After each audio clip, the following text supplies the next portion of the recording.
And then we play one Baron because we can make level 10 synchros in this deck. Baron is awesome because, for obvious reasons, I felt like I used the Reborn effect of Baron very frequently. Like, I was using it to bring back like a Dragster, or I was using it to bring back Archlord Christia if it was sent to the graveyard. That was a nice interaction that happened. So, yeah, it's pretty good. Now, onto the links. One Almirage, we use this in conjunction with Earth. If you open up with just Earth, you can Earth to summon Neptune, turn this into an Almirage, Neptune effect to bring Earth back, and then you can kind of go from there. One Link Spider, because you use this with your Shine Balls to kind of proc off other effects. One Halki Fibrax. I think I'm going to end up taking this out. I thought that this was kind of strong. I found that most of the times in my combos, when I ended up doing a Halki Fibrax play, it just got goofy. Like, it felt like I wasn't using my resources properly. So I think I might take this out for like a generic Link 2. Because that's really what the deck needs, is just something, like additional Link 2s to play. This might turn into like an IP or something. I think that would be reasonable. Okay. Moon, the other new support that we got from Ghost from the Past 2. On summon, she Foolish Burials an agent or anything that mentions Sanctuary in the Sky.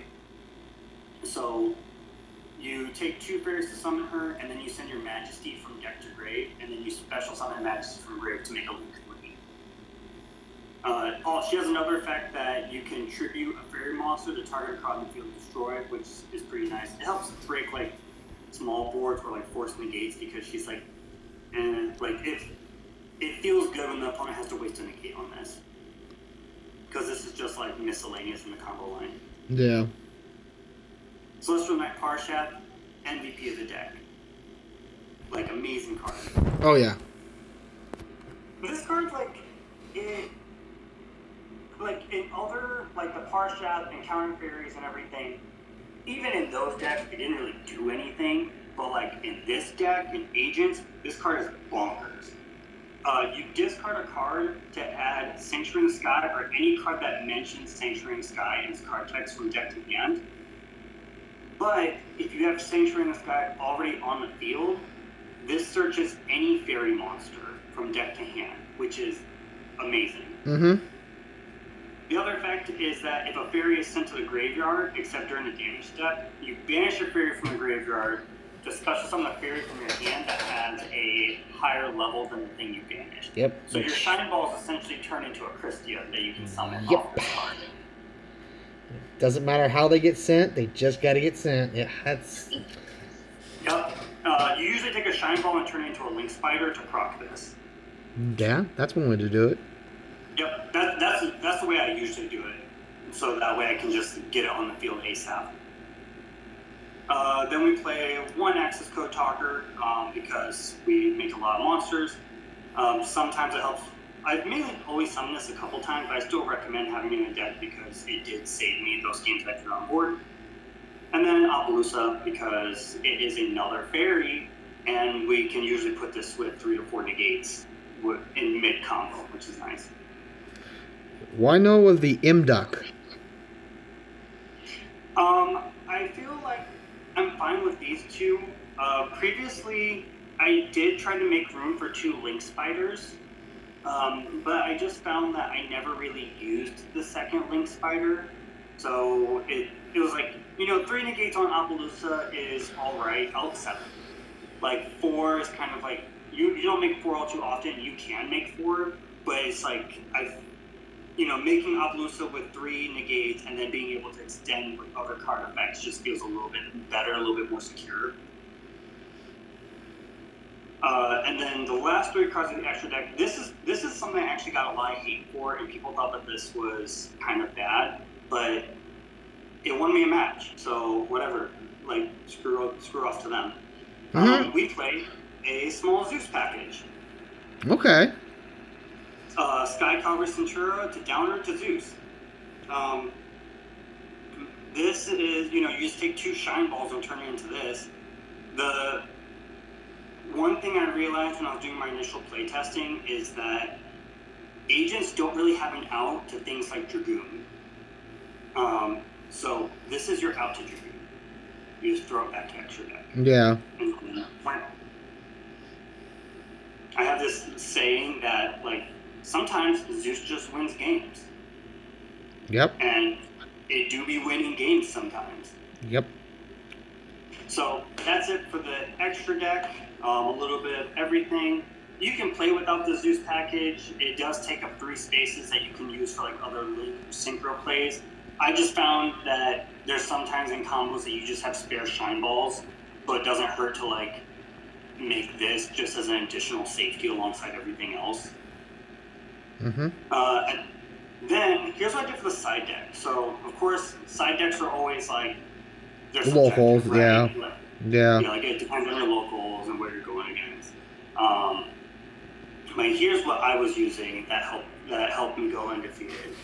So started off 3 DD Crows. DD Crow is an amazing thing in the meta right now. Is seeing more and more popularity, and especially seeing more popularity over Ghost Bell. Primarily because I've noticed that Branded Loss is kind of seeing more play again. So DD Crow doesn't negate stuff with Branded Loss or the Branded Red, it just makes it fizzle. So that's really good. Also not once per turn, which is actually comes up pretty often. 2 Artifact Lancias. This card, oh my gosh, 1 amazing hand trap. It wasn't until halfway through my evening during the tournament that I realized I can search this. It's a fairy. So I was going against an ABC player, and ABC requires a lot of banishing in order to get their stuff going.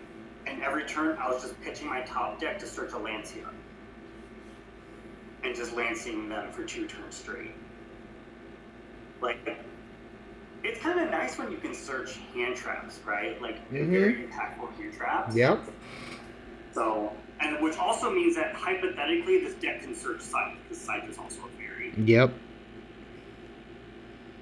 Then we play 2 Lightning Storms and a Duster. I kind of use these. This is more for like this. It's easier to read this card as 3 copies of Harvey Summer Duster. That's really what it is. Yeah. Like, I'm not really breaking boards. If people are playing like high competitive levels, they're playing around Lightning Storm. Then 3 Dark Lunar Wars, just to kind of assist in the board breaking process. Like I said earlier in the video, we just need 1 turn to pop off. So if I don't have to worry about your disruptions for 1 turn, I'm pretty good. Then we play 3-Dimensional Barrier, because it is another hot card in the format right now. It just kind of buys you a turn against Sword Soul and the Despia branded decks. So, awesome card. I used it a couple times. Surprisingly, didn't see it against branded Despia, but I saw it against Unlimited Heroes, which, yeah, that works. Yep. Then the last card is 1 Red Reboot. Okay. This, I'm scared of Eldritch, to be honest. No, you're not the only one. So I hate that deck. Eldritch, Skill Drain, like stuff like that really, really, really hurts, and I don't want to deal with that. So we're gonna Red Reboot that. Yep. Also, I feel like paying life points, like paying half your life to activate it from hand, is not a big deal because we pay like 3,000 life points to do our combos anyways. So what's another like 2K after that? Yeah. So that is everything for the side deck. So we got the extra deck, side, main deck. Yeah. Any shout outs to finish it off? Like always, shout out to Rivals. Rivals is a very mainstay in the card shop community here in the northern Midwest. Shout out to some of my teammates, Bailey and Austin, who have listened to me ramble about card deck theory way more than what any human should really be legally allowed to listen to. And then also shout out to my podcast, Set 5 Pass. Yep. A weekly Yu-Gi-Oh podcast. I'm probably not going to do a deck profile, but on it just because of this video itself.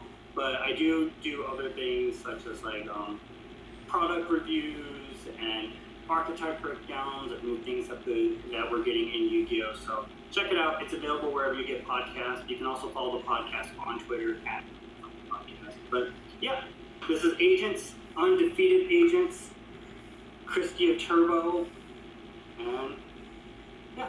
All right, thank you.